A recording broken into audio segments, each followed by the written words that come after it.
Assalamualaikum warahmatullahi wabarakatuh. Perkenalkan kami dari kelompok kelas Science Data Consulting dengan studi case 7 dengan anggota kelompok sebanyak 6 orang.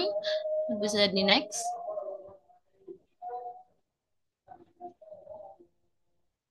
Yang pertama ada saya sendiri Bella Sonia dengan NIM 1004, kemudian ada Ervina Yolvania dengan NIM akhir 1037, kemudian ada Aura Najma dengan NIM akhir 1053, selanjutnya ada Herman Effendi dengan NIM 1056, kemudian ada Devina Salsabila dengan NIM 1115, dan yang terakhir ada Diwa Abkoria dengan NIM akhir 1118. Next. Baik, jadi untuk pada kesempatan kali ini kami akan memaparkan sebuah studi kasus yang berfokus pada penjualan peralatan ortopedi. Studi ini menyoroti tentang tantangan yang dihadapi perusahaan dalam meningkatkan penjualan ke rumah sakit yang memiliki potensi besar namun belum dimanfaatkan secara optimal. Untuk case-nya sendiri, ini adalah bagaimana meningkatkan penjualan produk ortopedi ke rumah sakit. Nah, di yang mana rumah sakit tersebut memiliki potensi yang sangat tinggi, tapi saat ini masih membeli dalam jumlah yang lebih rendah dari yang diharapkan. Nah, di sini juga perusahaan membagi rumah sakit ke dalam tiga kelompok berdasarkan potensi penjualan, yaitu rumah sakit dengan penjualannya tinggi dan posisi pasar yang sudah kuat, rumah sakit dengan penjualan moderat yang masih memiliki potensi pertumbuhan, dan rumah sakit yang penjualan rendah atau tidak sama sekali yang dianggap memiliki potensi keuntungan yang signifikan. Selain itu, rumah sakit juga diklasifikasikan berdasarkan aktivitas ortopedi mereka, yaitu menjadi rumah sakit kecil dengan aktivitas ortopedi minimal, kemudian ada rumah sakit besar yang melakukan beberapa prosedur ortopedi, dan rumah sakit khusus yang menjadi target utama karena frekuensi tinggi dalam melakukan prosedur ortopedi. Tujuan studi ini adalah untuk mengidentifikasi rumah sakit yang berpotensi menjadi pelanggan, tetapi saat ini masih memiliki tingkat pembelian yang rendah. Kemudian dilakukan analisis untuk menentukan penyebab penjualan yang rendah dan merancang pengembalian investasi yang tinggi. Mohon maaf, maksud kami dengan dan merancang strategi pemasaran yang fokus pada rumah sakit dengan potensi pengembalian investasi yang tinggi. Studi ini juga mengevaluasi apakah klasifikasi rumah sakit yang ada sudah sesuai atau perlu dikelompokkan kembali untuk keperluan pemasaran. Selanjutnya akan dijelaskan.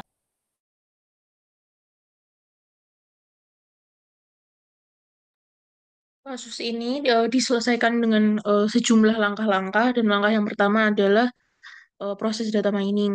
Eh, Proses pertama dalam proses data mining adalah pengumpulan data, di mana data yang tersedia ini memiliki sejumlah variabel seperti yang dapat dilihat di layar, seperti variabel penjualan, variabel geografis yang menandakan lokasi rumah sakit, kemudian variabel yang terkait dengan rumah sakit seperti jumlah tempat tidur di rumah sakit, jumlah kunjungan rawat jalan, biaya administrasi per tahun, dan pendapatan dari pasien rawat inap. Selain itu, tidak lupa ada variabel yang terkait dengan ortopedi, yaitu jumlah tempat tidur untuk rehabilitasi, jumlah operasi pinggul atau lutut per tahun, dan apakah rumah sakit memiliki unit trauma, dan apakah rumah sakit memiliki unit rehabilitasi. Setelah dilakukan pengumpulan data, maka peneliti dapat melakukan reduksi dimensi untuk mengurangi jumlah variabel tanpa kehilangan informasi penting, karena seperti yang sudah dilihat sebelumnya, variabel yang ada dalam data ini cukup banyak. Kemudian dilakukan analisis faktor untuk mengidentifikasi hubungan antar variabel, seperti apakah eh, rumah sakit yang tempat tidurnya banyak itu juga memang apa tempat tidur terkait pasien ortopedinya itu juga banyak atau tidak. Kemudian untuk memenuhi tujuan dari penelitian dapat dilakukan eh, klasterisasi data menggunakan klaster analisis, atau eh, kemudian juga melakukan tree based method seperti CART dan decision tree untuk mengidentifikasi faktor utama yang mempengaruhi penjualan, dan eh, dengan neural networks juga bisa memodelkan pola kompleks dalam data penjualan. Selain itu, untuk keperluan analisis lanjutan dapat dilakukan regresi pada segmen rumah sakit. Jadi ini untuk mengetahui rumah sakit mana yang penjualannya lebih rendah dari yang diperkirakan, sehingga nanti pemegang kepentingan itu bisa mendongkrak penjualannya. Selain itu juga bisa mengidentifikasi nugget data, yaitu menemukan wawasan tersembunyi dalam dataset besar untuk perencanaan strategi pemasaran. Selanjutnya yaitu ada review singkat analisis cluster, yaitu mengenai analisis cluster di sini itu bertujuan untuk mengelompokkan data ke dalam kayak kelompok alami berdasarkan kemiripan antar data. Ada banyak metode yang tersedia, tetapi di sini menggunakan dua metode, yaitu hierarchical clustering dan centroid methods atau K-means algorithm. Yang pertama itu hierarchical clustering, itu untuk membentuk cluster berdasarkan jarak antar titik data. Ada dua jenis jarak yang perlu diperhatikan, yaitu interpoint distance atau jarak antar titik. Di sini ada Euclidean distance, yaitu metode yang umum digunakan yang menghitung akar kuadrat dari jumlah selisih kuadrat antara dua titik data, dan Manhattan distance, yaitu menjumlahkan selisih absolut antara nilai-nilai pada setiap dimensi. Dan yang kedua itu ada intercluster distance atau jarak antar cluster. Yang pertama ada single linkage. Cluster ditentukan berdasarkan dua titik terdekat di dalamnya. Yang kedua itu complete linkage. Cluster ditentukan berdasarkan titik terjauh antar dua kelompok data. Lalu ada average linkage. Jarak antar cluster dihitung sebagai rata-rata jarak antara semua titik dalam dua kelompok. Dan yang terakhir ada Wurtz method, menggunakan metode statistik untuk meminimalkan variabilitas dalam cluster baru. Lalu proses hierarchical clustering yang pertama itu setiap titik dianggap sebagai cluster sendiri. Yang kedua itu cluster yang paling dekat digabungkan secara bertahap. Yang ketiga dendrogram atau hierarchical tree dibangun untuk memvisualisasikan hubungan antara cluster. Dan yang terakhir yaitu untuk menentukan jumlah cluster, kita bisa melihat lompatan besar dan dalam dendrogram dan memotongnya pada titik yang sesuai. Selanjutnya itu ada metode centroid atau K-means. Pada centroid methods, prosesnya yaitu pilih centroid awal secara acak atau berdasarkan metode tertentu. Yang kedua itu bagikan setiap data ke cluster yang memiliki centroid terdekat. Yang ketiga itu hitung ulang centroid dari setiap cluster berdasarkan rata-rata titik dalam cluster. Yang keempat, lakukan iterasi terus-menerus sampai posisi centroid tidak berubah atau mencapai kondisi konvergensi. Keunggulan untuk Kemin sendiri yaitu cepat dan efisien, terutama untuk dataset besar dan lebih sederhana dibanding hierarchical clustering. Kekurangannya dari K-means yaitu hasil akhir bergantung pada pemilihan awal centroid, bisa menghasilkan cluster yang tidak optimal jika pemilihan centroid kurang tepat. Selanjutnya adalah recursive partitioning dan CART. Ini adalah metode pemodelan yang digunakan untuk membagi dataset ke dalam kelompok berdasarkan variabel prediktor dan respon. Untuk aplikasiannya pada dua metode ini, yang pertama itu adalah recursive partitioning, itu adalah untuk menganalisis data untuk mengidentifikasi hubungan antara variabel respon dan prediktor. Selanjutnya pada metode ini itu menggunakan uji statistik, yaitu F-test atau chi-square untuk menentukan split data.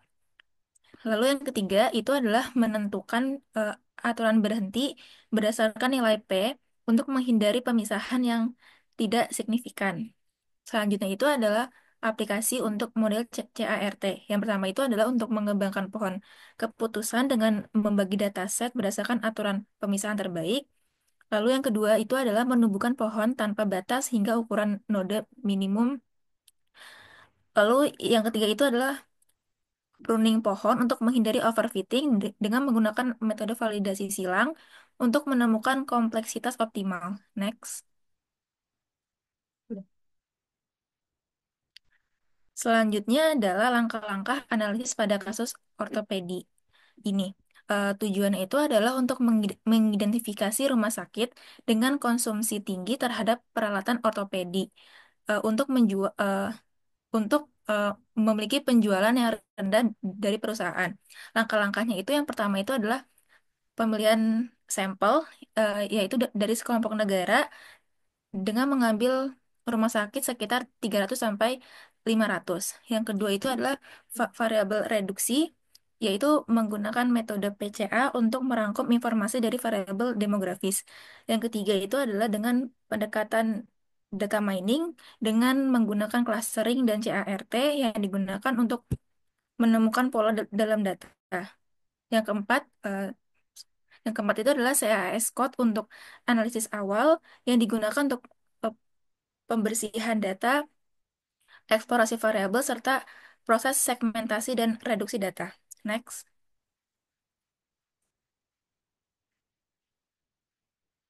pada yang pertama ini adalah menentukan market atau segmen market yang dituju.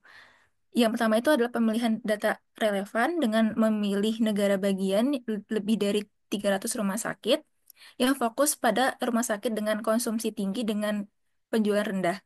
Yang kedua itu adalah visualisasi variabel dengan membagi data dua kategori yaitu variabel respon dan variabel demografis, lalu memeriksa apakah ada variabel yang perlu dilakukan transformasi. Lalu yang ketiga itu adalah reduksi variabel dengan menggunakan PCA untuk menyederhanakan variabel demografis menjadi beberapa faktor utama yang mencerminkan variasi dalam data. Selanjutnya itu adalah segmentasi pasar dengan menggunakan CART untuk mengelompokkan rumah sakit dengan karakteristik serupa dalam konsumsi alat ortopedi. Selanjutnya adalah reduksi data untuk menganalisis karakteristik tiap klaster untuk memilih yang paling relevan dengan tujuan awal. Yang terakhir adalah final subset. Dengan memilih klaster dengan konsumsi tinggi tapi pembelian rendah serta mengeliminasi segmen yang tidak menarik bagi pemasaran.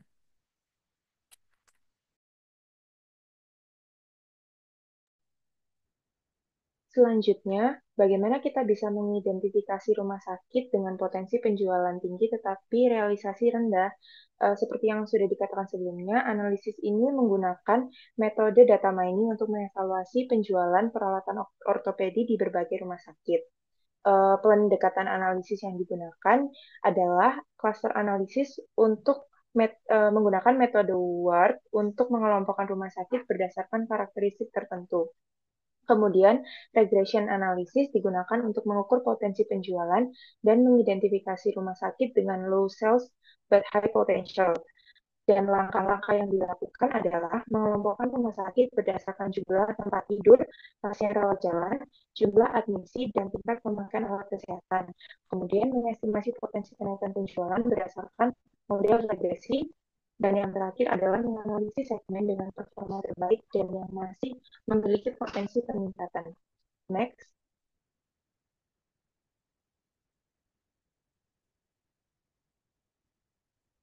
Selanjutnya adalah bagaimana pengaplikasian data science dalam mengestimasi dan membantu industri kesehatan dalam mengoptimalkan berbagai aspek mulai dari penjualan alat kesehatan hingga alokasi sumber daya yang lebih efisien.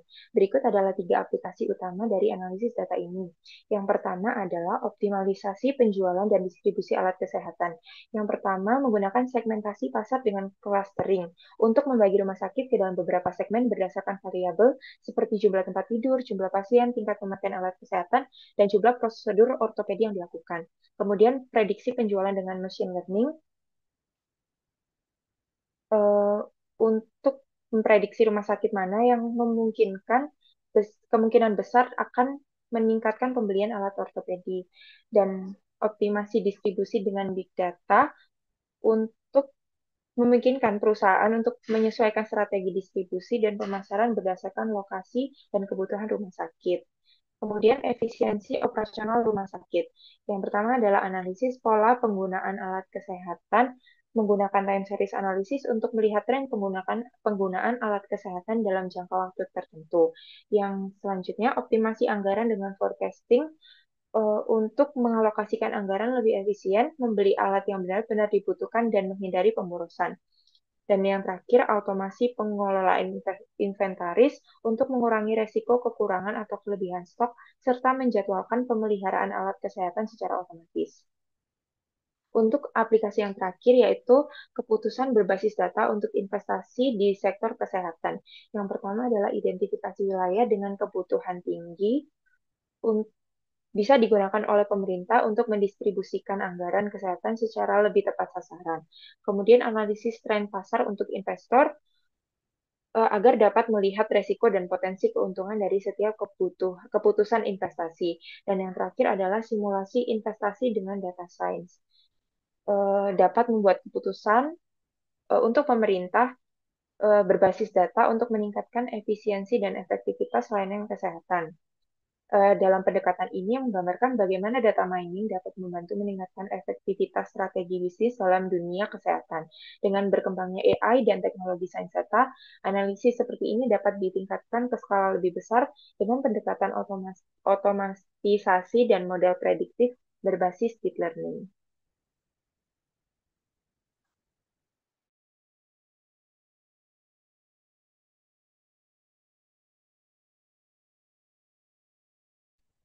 Baik, dari kesimpulan yang saya dapat yaitu yang pertama, studi kasus ini membahas penerapan data mining untuk menghasilkan un- penerapan data mining untuk analisis penjualan alat ortopedi. Terus yang kedua, metode yang digunakan yaitu clustering dan CRAT, Classification and Regression Trees. Lalu hasil analisis berfokus pada identifikasi rumah sakit dengan potensi penjualan tinggi namun realisasi salesnya rendah. Model pembantu perusahaan mengenali area-area potensial yang dapat ditingkatkan penjualannya, yaitu rumah sakit dengan karakteristik medis unggul namun realisasi penjualan masih rendah. Lanjut.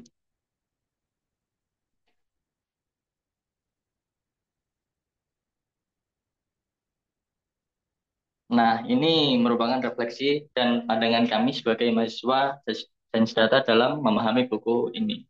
Jadi yang pertama itu ternyata data mining sangat powerful untuk mendukung keputusan bisnis terutama di industri kesehatan. Yang kedua, model interpretable seperti CRAT penting karena mudah dipahami oleh tim non-teknis. Lalu penting bagi data scientist untuk tidak hanya fokus pada akurasi, tapi juga bagaimana hasil analisis bisa ditindaklanjuti secara bisnis.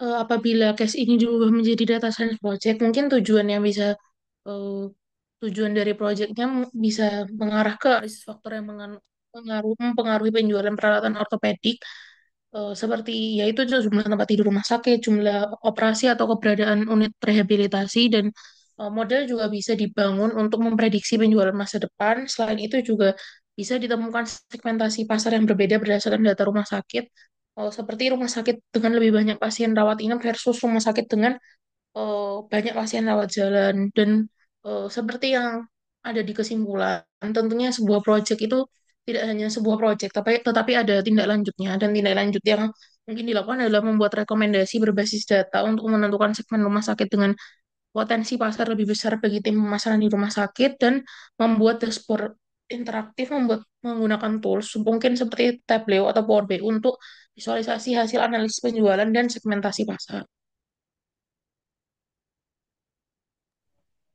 Baik, sekian presentasi dari kami. Sebagai penutup, analisis dalam studi kasus ini memberikan gambaran tentang bagaimana pendekatan yang terstruktur dapat membantu mengidentifikasi peluang pasar, melakukan segmentasi yang tepat, dan merancang strategi pemasaran yang lebih efektif dalam penjualan peralatan ortopedi.